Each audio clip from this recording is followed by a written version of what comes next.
à mon tour de partager avec vous le résultat de cette expérience. Mais avant de revenir sur le jumelage et ces projections, je voudrais dire deux choses. S'il a été reconnu que j'ai pu avoir une vision, je dois dire une chose. C'est une vision qui date de 20 ans. Et je ne l'ai pas eu toute seule. Il y a deux personnes ici présentes qui l'ont partagé, qui ont voulu la porter qui l'ont porté pendant des années. La professeure Sarah, je voudrais qu'il se lève.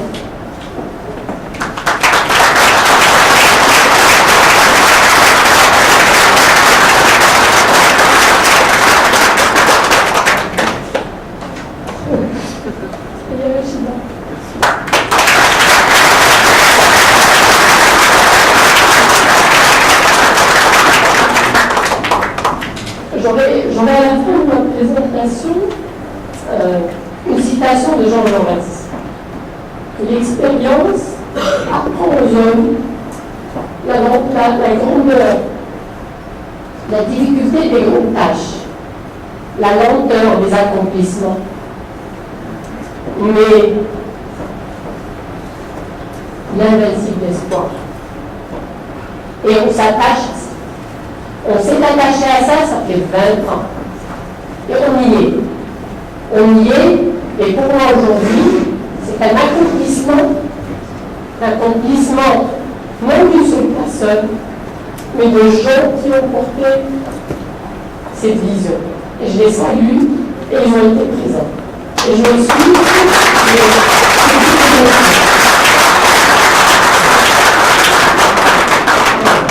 il n'était pas prévu que ça fasse partie du décor, mais c'est comme ça. Avec les femmes, des fois. Voilà. Alors, mon deuxième mot revient à remercier. À remercier vivement, et vivement, et vivement. Plusieurs personnes ici présentes. D'abord, Alain Truchot pour sa patience. Sa patience, sa capacité d'adaptation, et il a dit, c'est un ami de longue date, que j'ai interpellé pour porter avec moi ce projet, comme chef de projet français, lorsqu'on a eu quelques soucis. Et il a dû vraiment réaliser que ce n'était pas si évident que ça. Mais, très rapidement, s'est approprié le projet, nous a accompagnés, a été très très patient malgré tous les écueils, toutes les difficultés. Et nous y sommes arrivés. Je voudrais remercier un de mes proches collaborateurs, Monaïm Jalil, que j'ai récupéré. Ce n'est pas le plus ancien. Ce n'est pas le plus ancien. Je l'ai récupéré comme chef d'unité de coopération. Il a porté avec moi un projet de campus, de coopération européenne, et il a montré de quoi il était capable. Et quand on était en train de préparer le jumelage, j'ai dit c'est la bonne personne. Je l'ai mis sur ce projet. Je peux vous assurer, et les experts aussi, aujourd'hui, sont là pour en témoigner. Ça fait presque personnellement 6 mois ou 8 mois que je m'occupe de l'après-jumelage et qu'il a continué à porter le jumelage à bras-le-corps avec tout ce que ça comporte vers une phase finale qui s'est révélée être, et nous l'avons vu dans les comités de pilotage, la phase exponentielle de nos activités. Donc je le remercie de son appui, de sa présence, le félicite pour son évolution. Monsieur Ferraris est arrivé nous on était épuisés. Il est arrivé, comme l'a dit Alain, il avait de l'énergie, il a apporté de la nouveauté, il a dynamisé, il nous a ressaisis et on s'est reposé sur lui. Et on était content de pouvoir nous reposer sur lui. Et je le remercie d'avoir été là, je le remercie d'avoir été présent, malgré que de l'autre côté, alors, je ne passerai pas sans souscrire à la diapositive d'Alain, où il a remercié bien sûr tous nos partenaires, l'UAP. Ils ont été, dès le départ, non seulement ils ont stimulé l'énergie en nous pour porter ce projet, ils nous ont accompagnés pour le montage du projet, mais ils nous ont accompagnés presque au quotidien. Et je peux dire que c'est une structure que le ministère des Affaires étrangères marocain doit s'énorgueillir d'avoir, parce qu'ils nous ont accompagnés avec un professionnalisme sans précédent. Sans précédent, et on peut être fier de ça au Maroc. Remercier les gens de la délégation européenne, parce que les formalités sont là, les règles sont là, mais on a toujours su travailler en arrière-plan, dans les coulisses, préparer des dossiers, les boucler, avant d'arriver à des procédures lourdes.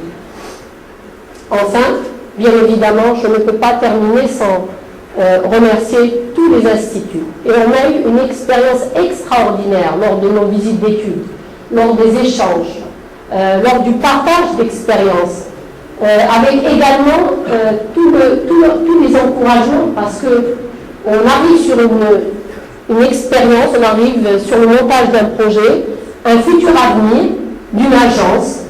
Ça peut paraître très ambitieux pour le Maroc, mais on y tient.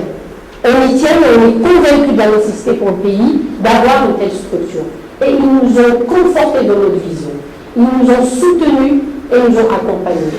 Et j'aurai l'occasion d'y revenir, mais Alain l'a dit, aujourd'hui, le potentiel de collaboration avec ces instituts est énorme. Et on y travaille déjà.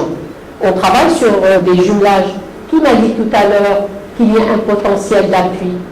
Il le regrettera parce qu'on reviendra à la charge. On est déjà sur des jumelages courts. C'est déjà en cours. Voilà. Donc, vraiment, ces choses sont concrètes et on est dessus. Alors, je vais brièvement. J'ai cru comprendre que je peux utiliser... Voilà, j'ai tout simplement rappelé des choses qui ont été dites, mais brièvement, que le projet de jumelage vient dans un contexte absolument déjà décrit et déjà clarifié. Je suis désolée pour les couleurs.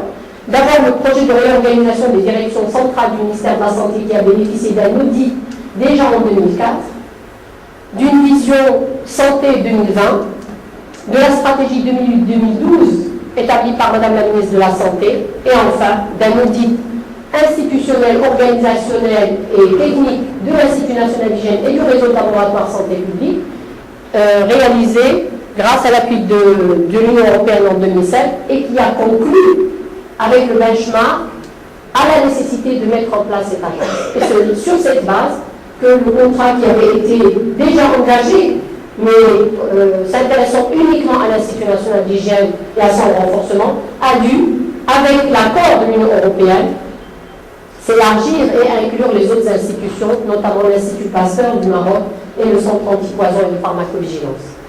Comme je l'ai dit, ça a été lancé en janvier 2009 avec l'annonce dans le discours de Madame la ministre de la création de cette agence nationale de santé publique.